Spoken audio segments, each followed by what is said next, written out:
that this book talked about is described in this way: a disease unlike any other organism, unaffected by any antibiotic substances known, can become an infectious disease in man, can be transmitted venereally, that means sexually, candidate for biological warfare. Do you understand? The book was published in 1969. When I mentioned it to people in New York, go to the publisher, get as many copies as you can, I understand that they were told 1 copy per person, then people had to sign their names to get copies, and now you can't get the book. Do you understand?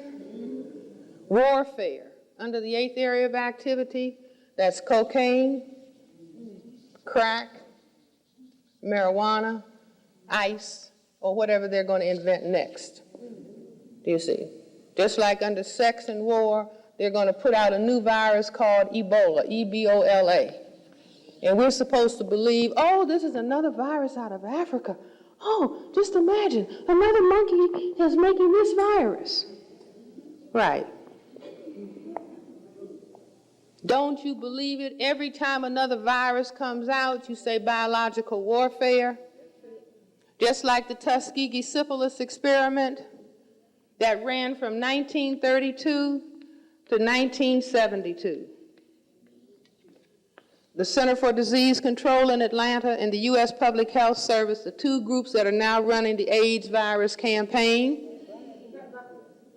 gave black people, meaning allowed black men who were diagnosed as having syphilis, to believe that they were going to a clinic to be treated for syphilis, and they were not being treated, and so therefore they went home and passed syphilis on to their families. They died of it, as well as some members of their family. That went on for 40 years.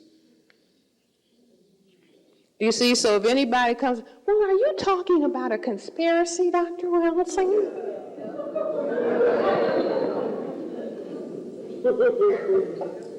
See, I don't say it's a conspiracy, I just say it's a plan. It's an aspect of the plan for white genetic survival. You see, just like what happened to the Semites of the Jewish religion, a plan for white genetic survival. Why? Because in Europe, the Semites of the Jewish religion were considered to be not white people. They were considered, the word Semite comes from the Latin prefix semi, which means half. Half what? Half black and half white. This was a population of people made on the northern tier of Africa of the combination of Greek and Roman soldiers and black women in Africa. So 2,000 years ago, when the mulattoes over there were made, then some of them went up in Europe with the definition that a Jew is anybody whose mother is a Jew. So that meant that the woman could have sex with any white man, hoping that the children will be lighter and lighter. We know about that, right? There are people that plan, well, if I have sex with a white man, then the child will be light and the child will have a better chance. That's the same thing that they were doing, trying to get blonde hair, blue-eyed people with more European-type features and straighter hair. But 2,000 years later, Adolf Hitler came along and said, wait a minute, you all are about to participate in causing us to have genetic annihilation. So we're going to kill you. We're going to kill 11 million of you. They succeeded in killing 6 million. I recommend for everybody, go to your video store and get a video of the Wannsee, W-A-N-N-S-E-E, Wannsee Conference. It's a German docudrama that describes the government sitting down and planning carefully how they were going to kill 11 million people. They succeeded in killing 6 because they were not considered to be white.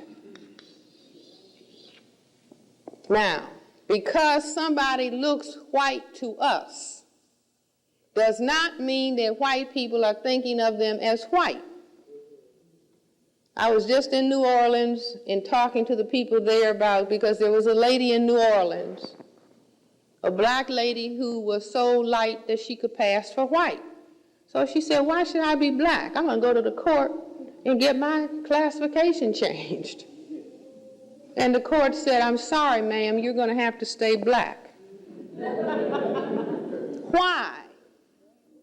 Because if you are carrying even little bits of African genetic material, over time, all those little bits will begin to add up, and the population will experience white genetic annihilation. Are you with me? So I say that we need to get very sophisticated and understand what that dynamic was all about, and not waste our time attacking other people that the system says are not white. Because very interestingly, white supremacy dropped the atomic bomb on the Japanese, right? Second World War, Japanese-speaking non-white people. They reached the 1980s and 90, and they have all kinds of anti-black literature and anti-Semite. The Semites of the Jewish religion lost 6 million. That was 1/3 of their total world population. They're busy yelling about Jesse Jackson and Farrakhan, having said nothing to the Nazis. Do you understand? So this is fear.